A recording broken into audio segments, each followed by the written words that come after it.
Ya, ikhwatu fillah, kembali lagi di pelajaran tentang syahadatain.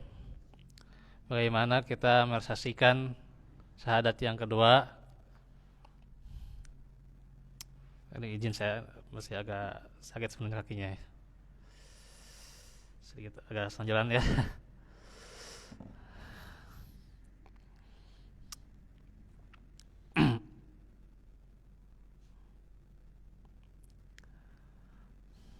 Bahwa Nabi kita itu terjaga ya dari yang namanya ketercelaan, maksiat, tahu dosa itu ya.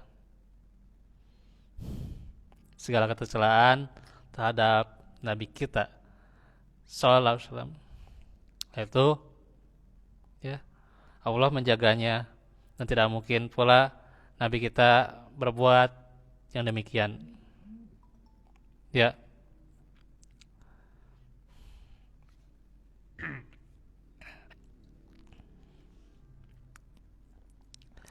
dan bagaimana merebaknya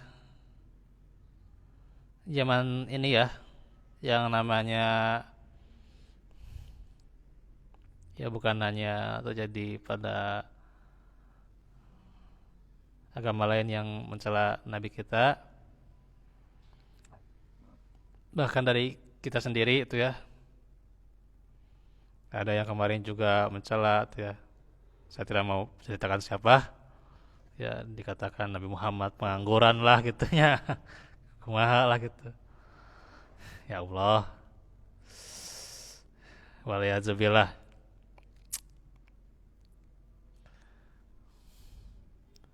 Tidak mungkin tuh ya. Demikian. Ya kalau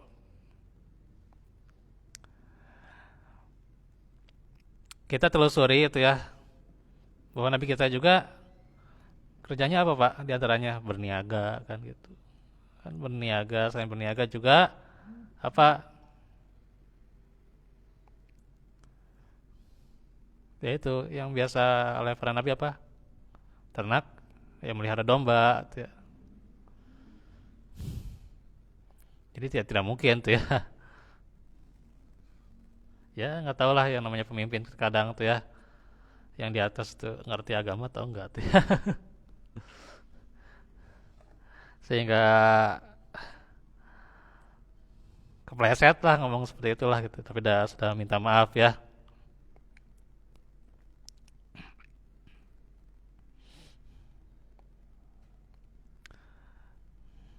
Karena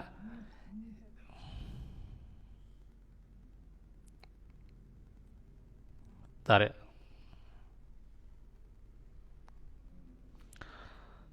yang namanya maksiat itu ya, itu menafikan sifat risalah dan kepemimpinan Allah di samping akan terbentur dengan tugas dia. Apa tugasnya itu? Nahi munkar itu sendiri ya. Mencegah kemungkaran, kekufuran, kefasikan, dan maksiat kan, piraku ya gitu ya. Kalau adanya ketercelaan ya tidak mungkin tuh ya. Kemudian pula yang namanya ketercelaan akan bertentangan dengan tabliknya ya kan tuh. Nabi Muhammad itu kan tablik, menyampaikan tuh ya, tidak mungkin taktum tuh ya, menyembunyikan.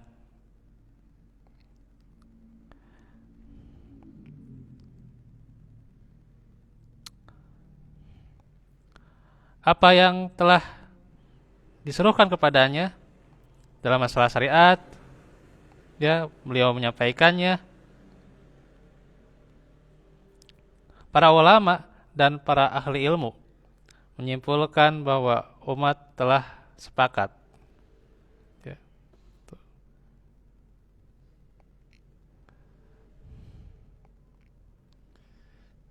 mengenai kemaksuman Nabi kita dan semua Nabi dalam hal menjaga wahyu dan syariat pula, bahwa Allah menjaganya sejak sebelum masa nubuah. Nabi Sallallahu Alaihi Wasallam bersabda, ma hamamtu bisain mimma kana ahlu jahiliyatin ya'malun nabi. Al-hadis. Juga ada lanjutannya, sebagiannya, wama hamamtu bisuin hatta akramaniyallahu risalatah. Tidak pernah ada kemauan pada diri saya untuk melakukan perbuatan yang dilakukan oleh orang-orang jahiliyah. Ya, gak mungkin ya.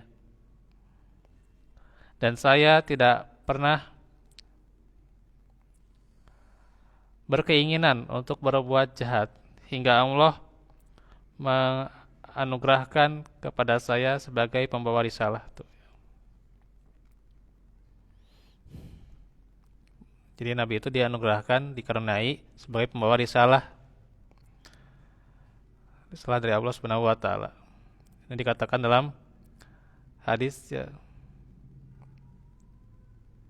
Abu Iyad menyebutnya dalam buku Asy-Syifa. Serta Ibnu Ishaq berkata dalam sirah, pada masa mudanya Rasulullah dijaga Allah dari kotoran jahiliyah, karena Allah menghendaki untuk menghormatinya dan menghormati risalah, walaupun pada waktu itu dia berada pada agama kaumnya, hingga dia bisa mencapai predikat sebagai orang yang paling baik di antara kaumnya ya.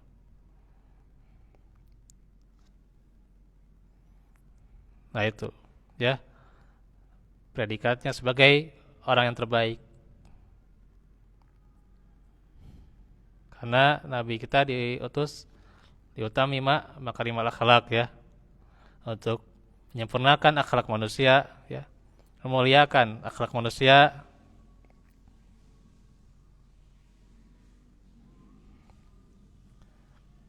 Di antaranya juga Nabi kita punya moral yang baik dan pribadi yang baik, menjadi teman yang paling mulia,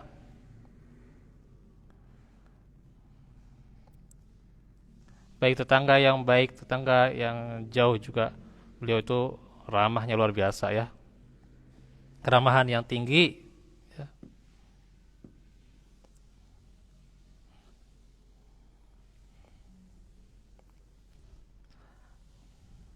Nah ini jauh gitu ya, Nabi kita itu tidak mungkin berada dalam perbuatan yang keji ya, tidak mungkin Nabi kita merusak kemuliaan, tidak mungkin juga mengotori kehormatan seseorang ya. Sehingga bagaimana namanya terpanggil dengan di tengah kaumnya apa sebutannya? Al-Amin ya, yang dipercaya.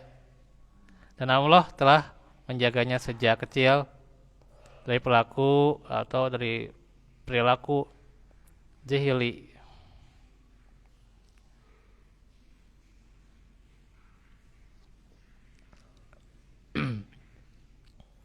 Selanjutnya, sudah waktu ya. Keistimewaan Nabi kita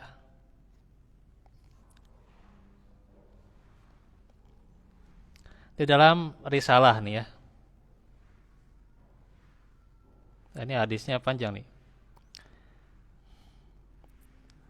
Bagaimana dibandingkan dengan nabi-nabi yang lain tuh yang banyak sekali. Di antaranya Nabi itu disebutkan keistimewaannya dalam hadis Jabir yang sudah disepakati dengan sabda beliau, "U'titu khamsan lam yu'tahunna ahadun qabli nusiratu birra'bi masiratan syahratin wa ju'ilat li al-ardu masjidan." saya diberi 5 keistimewaan yang tidak diberikan kepada nabi sebelumku, ya. Tuh, keistimewaan yang nabi dapatkan sebelum tidak didapatkan oleh nabi sebelumnya, ya tuh ya. Nah, ini luar biasa keistimewaan nabi, ya. Nabi kita sebagai nabi yang terakhir, yakni pertama, aku telah ditolong dengan ditolong dengan ketakutan, tuh ya. Selama perjalanan 1 bulan, tuh ya. Bahwa nabi kita senantiasa ditolong, tuh ya. Itu juga adalah keistimewaan nabi, ya. Kemudian juga bumi itu dijadikan buat diantaranya untuk masjid, ya, dan tempat bersuci, ya. Ya, tempat ibadah itu, ya. Watuhuron, ya, watuhuron. Jadi diantaranya bersuci, beribadah juga, ya. Wahillat lial gona imu walam tahilla li ahadin qabli wa titu as-syafa'ata wa kana nabi buistu ila qaumihi khassatan wa buistu ilan nasi kafatan. Nanti ini penjelasannya, ya, bisa nyusul, ya. Ghanimah dihalalkan buat saya, ya. Dan tidak halal untuk nabi sebelumnya, ya, tuh, ya. Ghanimah itu dihalalkan, ya. Nabi sebelumnya tidak, ya. Yang keempat, ya, ini syafaat, ya. Syafaat. Bahwa nabi bisa menjadi syafaat nantinya dari kiamat pula. Kemudian juga nabi terdahulu diutus hanya kepada kaumnya, sedangkan saya diutus kepada seluruh manusia. Ya, ini dalam Sahih Bukhari dan Muslim, ya. Nah, sabda Nabi, "Waistu ilal aswadi wal ahmari." Saya diutus kepada yang hitam dan juga kepada yang merah, gitu, ya. Sahih Muslim pada Syarah An-Nawawi, ya. Ini jelas sekali, ya, bagaimana kemuliaan Nabi kita, kemuliaan Islam, gitu, ya. Menjauhkan daripada rasisme pula, gitu, ya. Iya. Jadi, ya, yang namanya agama Islam itu jauh dari rasisme, ya, gitu. Karena Nabi kita juga diutus kepada yang hitam, yang merah, tuh, ya, yang putih juga, tuh, ya. Setiap kaum itu diutus karena seluruh alam, tuh, ya. Dan satu lagi ini keterangan, atas dasar inilah maka semua orang harus menaati dan mengikuti beliau. Semua manusia harus menjadi umatnya dan umat dakwah. Allah firman, "Wa ma arsalnaka illa kafatan linnasi basyiran wa nadhira." Dan tidaklah kami mengutusmu kecuali kepada semua manusia sebagai pemberi kabar gembira dan pemberi peringatan. Surah Saba ayat 28. Oh ya, satu lagi ini masih ada. Qul ya ayuhan nasu inni rasulullahi ilaikum jami'a. Al-A'raf ini 198. Katakanlah Muhammad, wahai manusia, sesungguhnya saya adalah utusan Allah kepada kamu sekalian. Nah, itu, ya. Mungkin demikian dulu, ya. Nanti kita akan jelaskan pelajaran ini, ya, di kesempatan berikutnya. Insyaallah nanti di hari Jumat kita lanjutkan lagi, ya. Semoga nanti bisa melanjutkan lagi usulul iman, ya. Wallahu fikum wa lafu minkum. Rabbana atina wa la nukrahma wa ya Allah minna syada. Rabbana atina fid dunya hasanah wa qina adzabannar. Aku lakum li hada wa astaghfirullah li wa lakum. Assalamualaikum warahmatullahi wabarakatuh.